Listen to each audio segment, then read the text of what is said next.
j'espère que tu vas bien. Moi ça va nickel, comme d'hab.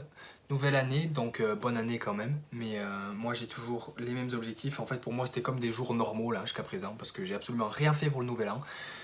J'espère que tu as passé de bonnes vacances. C'est bientôt le retour à la réalité.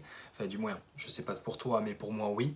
Le retour du rythme normal, le rythme de travail. Je suis pas hyper content de reprendre le travail parce qu'en plus il fait froid là. Mais je suis content de reprendre un rythme, un peu comme les précédentes vacances que j'avais eues. En fait, j'avais pas de rythme. Là, je me couche à 2 heures, 3 heures, je me lève à 11 heures, midi.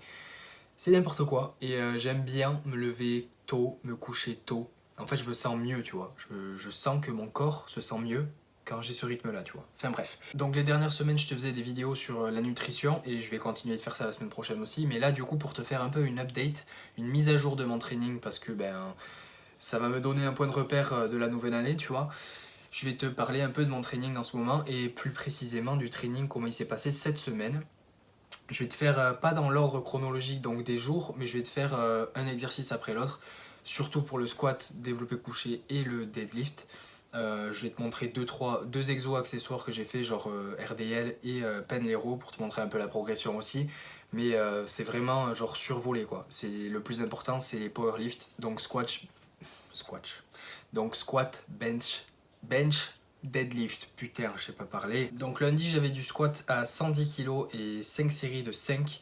Alors franchement, ça s'est plutôt bien passé. Là, tu vois, j'ai un legging, donc c'était quasiment la première fois que je le mettais, je crois. Et honnêtement, je me sens hyper à l'aise. Les genouillères, elles glissent bien dessus, je peux les mettre facilement dessus. Donc c'est hyper cool. Et je me concentrais vraiment en gros à répartir le poids sur tout mon pied parce que j'avais tendance à descendre vite dans le squat et du coup il y avait mon poids qui se focalisait un peu sur l'avant du pied et du coup j'avais tendance à faire un squat good morning. C'est d'abord relever les fesses et après relever le haut du corps. Du coup je te le montre d'angles différents pour que tu vois un peu la position. J'ai écarté aussi les jambes donc en gros quand j'avais les jambes un peu plus serrées j'avais l'impression que du coup je devais partir en avant pour aller jusqu'en bas du squat et que là en ayant les jambes un peu plus écartées comme si c'est comme si un peu je pouvais m'asseoir dans le squat tu vois et là je suis beaucoup plus à l'aise sur la quatrième série là tu vois c'est beaucoup plus fluide et du coup bon j'ai un peu enchaîné les répétitions et le problème c'est qu'en enchaînant t'as des erreurs de technique qui se font donc en règle générale sur les 110 kg là je le sentais vraiment bien mon squat mais, enfin, il faut pas que je me mette à rusher les répétitions parce que je me sens bien, tu vois. Ça, c'était un peu le défaut. Et là, hier, j'ai fait 135 kg 3x3. Donc, c'était la première fois que je mettais autant de poids sur le dos en faisant des séries. Donc là, c'était 3 séries de 3. Et tu vois que franchement, j'en chie. Et je me disais à chaque fois, mais c'est pas possible. Là, c'était la première série là que tu vois. Et je me disais, mais putain, mais il m'en reste deux autres à faire comme ça avec 135. C'est pas possible. Genre, je vais m'effondrer avant de finir. Et donc là, du coup, c'est la troisième. Et en gros, je suis plus hésitant que quand je faisais à 110 kg. Donc c'est normal parce que c'est pas du tout le même poids, c'est pas la même intensité. J'ai pas l'habitude. Mais regarde, la dernière répétition, genre, c'est limite un grind quoi, tu vois. Et la semaine prochaine, je suis censé augmenter le poids encore. Donc je vais voir comment ça va se passer, franchement. Mais je suis pas hyper confiant par rapport à la remonter, enfin à remonter le poids encore au squat. Donc on va voir comment ça se passe. Mais il va falloir vraiment que je me concentre sur la technique et maintenir la technique tout le long du squat, tu vois. Ensuite, donc ça c'était mardi, j'ai fait du développé couché. Donc clairement le développé couché c'est le seul lift en ce moment, le seul exo qui s'envole. Vraiment, genre, j'ai jamais eu un développé couché aussi bon et aussi stable. Là, tu vois que franchement, je fais 87,5 kg 3x6 et je suis stable. Genre, je sens que je suis dans une bonne position pour produire de la force. Y a pas... La barre, elle va pas d'un côté ou de l'autre. Mes jambes, j'ai un bon leg drive, elles sont bien plantées au sol, mes jambes. Et je sens qu'en fait, je suis stable, quoi. Et ça fait tellement plaisir d'avoir un développé couché qui est stable. Parce que honnêtement, depuis le début de l'année 2020, du coup, genre, j'avais l'impression que je faisais zéro progrès au développé couché. Et là, depuis un mois et demi, j'ai le volume d'entraînement qui a vachement baissé sur le haut du corps. Genre, j'ai beaucoup moins de séries de travail, et même sur le bas du corps au final, mais sur le haut du corps, au final, je pense que ça m'a été énorme, enfin, ça m'a été bénéfique, quoi, si tu veux. Et là, c'était aujourd'hui, du coup, le développé couché 85 kg 3x8. Donc, pareil, tu vois, honnêtement, j'ai jamais fait ça et je suis hyper content du progrès sur cet exo-là. Et j'espère que ça va continuer comme ça. Même si, bien évidemment, là, je suis plus en train d'aller choper le maximum de ce dont je suis capable, plutôt que j'ai de la marge de progression, tu vois. Genre, jusqu'à présent, j'étais en train de monter, et là, je sens que ça commence à être un peu difficile, quoi. Donc, on va voir comment ça va se passer aussi pour ce lift, mais franchement, je suis plutôt content du progrès pour celui-là, donc c'est plutôt cool. Et là, on arrive à celui qui fâche, voilà, le soulevé de terre. Alors là, c'est du deadlift, déficit deadlift, donc tu vois que je suis sur un poids de 25, et en gros, du coup, ça fait un déficit. Donc en gros, la barre, il faut que j'aille la chercher plus bas, du coup, vu que mes pieds sont plus hauts.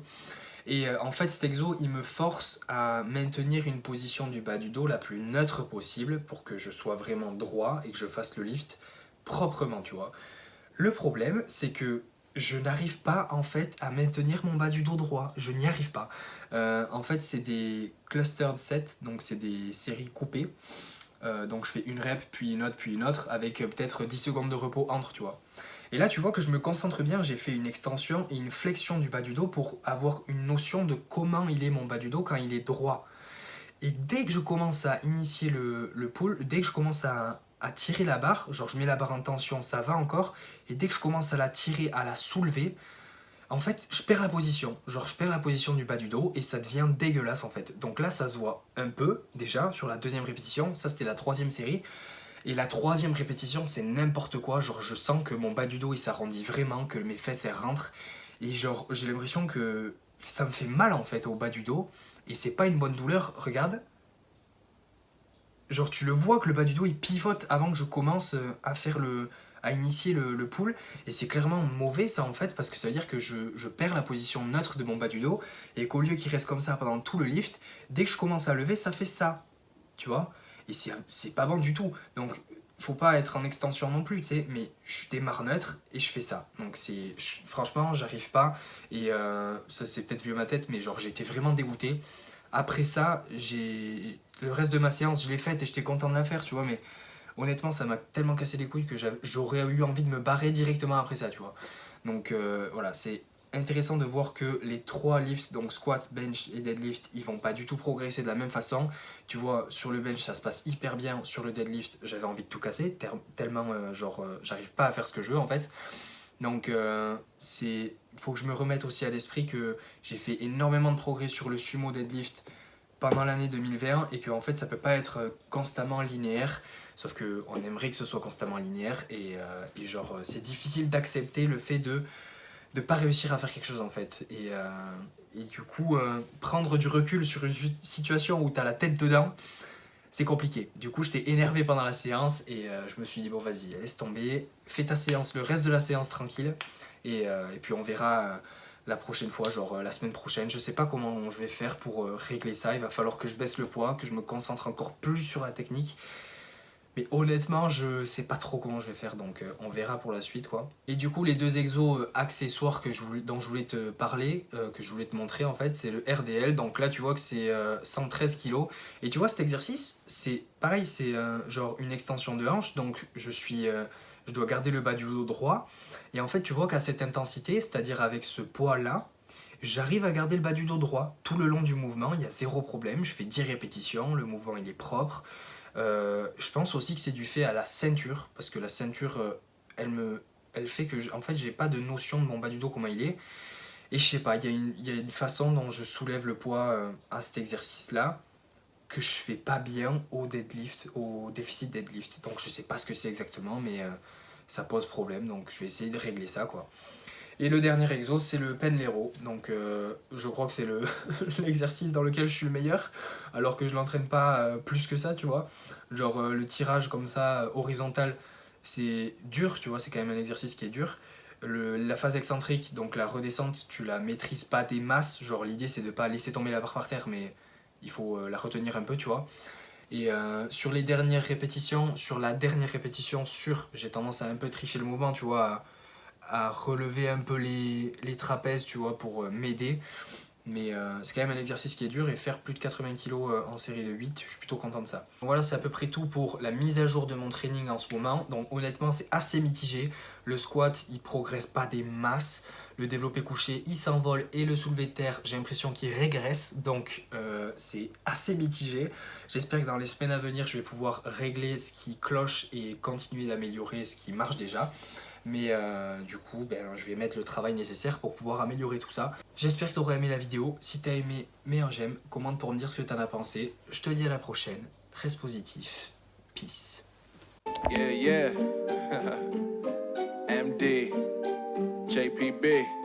It's only right, baby. Yeah, why you mad? I got a bag, bro. Name hot in these streets, no Tabasco. But I'm so stubbed, that's a fact, yo. And if you think I'm frontin', you can run it back, yo. Go on, run it back.